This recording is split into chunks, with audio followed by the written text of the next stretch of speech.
how do you think, Senator, this arrest by the former president affect the complexion of the campaign for senator at this time? Well, karamihan naman sa kandidato ng PDP laban ay wala namang chance ang manalo, no? Grabe At naman. duda ko kung ito ay makakadagdag sa kanila, no? At tingin ko yung isa sa dalawa na pasok sa 12, yung isa ay talagang mahuhulog na, no? Si Senator Bato. Si Bato. Si Bongo ay medyo magbabago sa ranking, tatamaan din siya, lalong-lalo na nandun siya sa Hong Kong, no? At nandun din siya sa Villamor, no? So didikit sa kanya yan. Pero then again, depende ito sa labanan ng narrative. Depende ito sa spin. Depende ito sa mga magiging media and propaganda offensive of both sides. Pero sinasabi ko lang, medyo lamang yung mga kalaban ng mga Duterte at this point, no? Unless ay mag-fumble sila, unless ay mag-epic fail, no? Na wala silang sisisihin kundi yung kanilang mga sarili. Sana hindi naman. Oo nga eh. Yung sa ano naman, yung iniso kasi momentum no? Pero syempre may isa pang factor dito, yung impeachment eh. Pag nagsimula na yung trial, pwedeng maiba yung complexion when it comes to the strength and popularity of Sara Duterte. Lalo malayo pa yung 2028. Diba?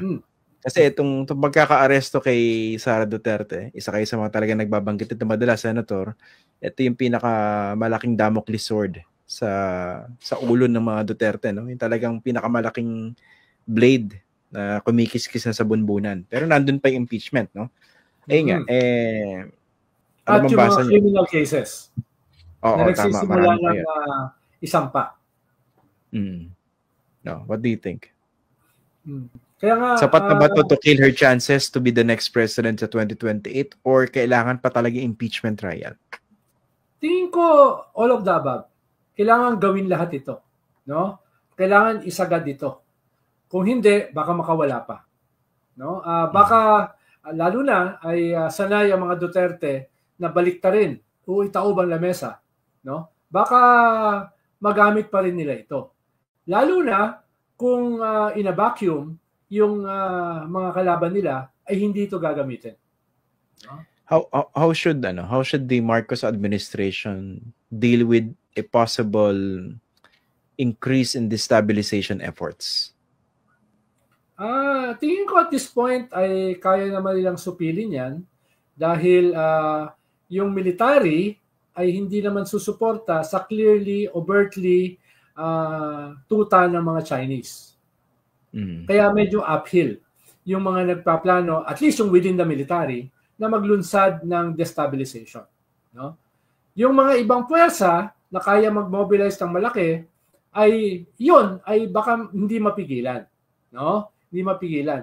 Pero kung wala kasi yung military component, kung wala yung mutiny or coup, medyo kapos yung plano na EDSA 3. Katulad na nangyari sa EDSA 3. Dahil walang military component, ay it fizzled out.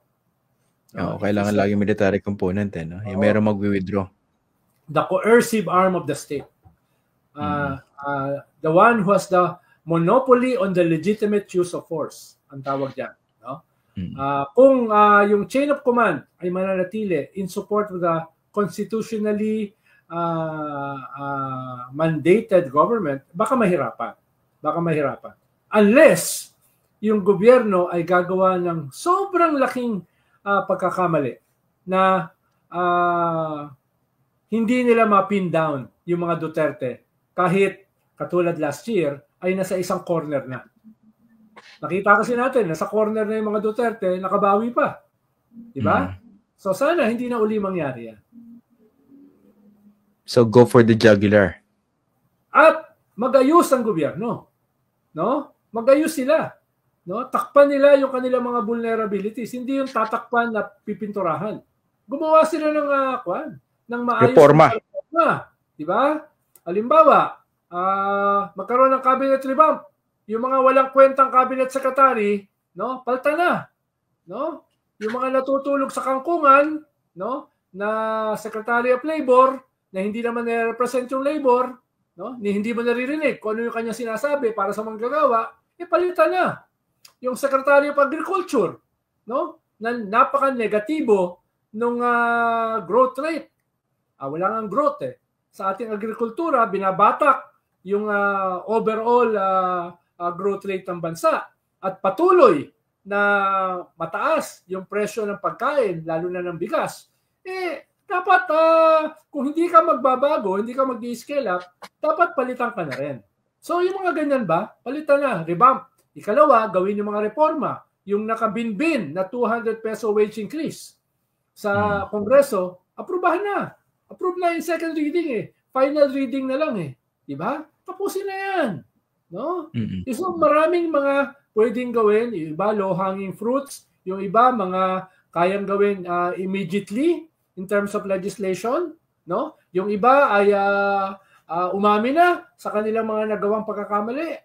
No? Yung budget process na magsisimula na naman uli, gawing transparent na at this point. No? Para may partisipasyon na yung mga civil society, no, ay gawin na lahat yan, etc.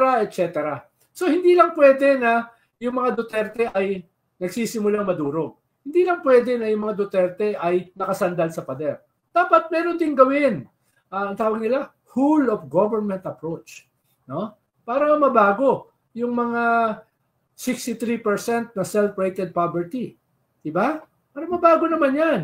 No? Agree. Parang pero good luck. Agree, pero good luck. Pinapabayaan ko lang. Tsaka mukhang may galit ka, Senator, dun sa ilang cabinet members. No?